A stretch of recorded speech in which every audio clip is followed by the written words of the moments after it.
Вербовке приехала. Приехали туда с нашего с этого совхоза агрономы и завербовали их, и они поехали. 47-й год где-то был. Мама работала, она табачницей работала, рабочей.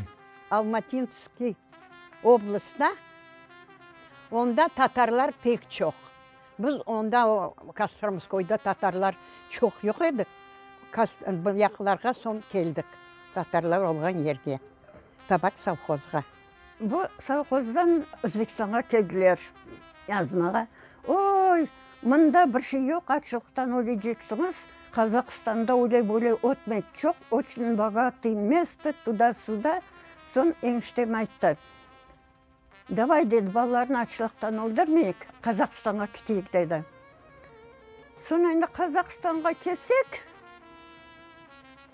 отмет те yok, жерде yok, бір şey de yok. Степ, голый степ.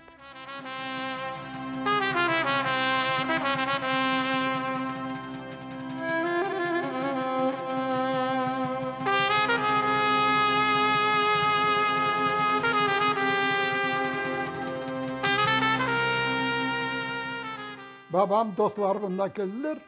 Biz ular verбовкамен, biz dedik babam dedi keteyik onda.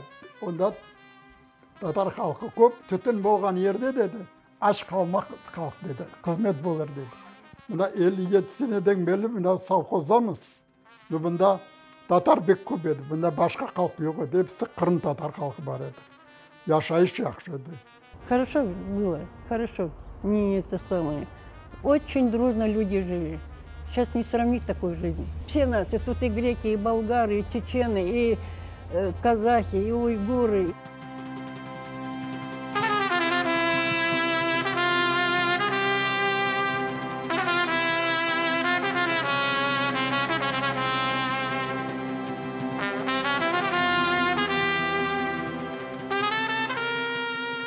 Парники садили вот этот табачок. Проращивали его, вот, примерно вот так, наверное, табак. Вот такой примерно табак, и начали потом выдергивать, в ящики ложить, и в каждую бригаду отправляли, и люди сажали.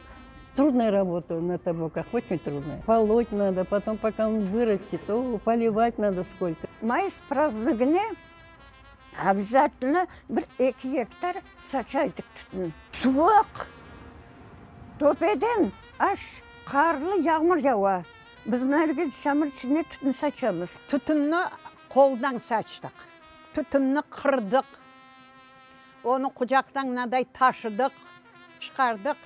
Son saray tibine düzdük onu. Ondan sonra maşına yaşadılar. Ana tokka tıkıp elektrический maşinadan ondan tıkılıp başlandı.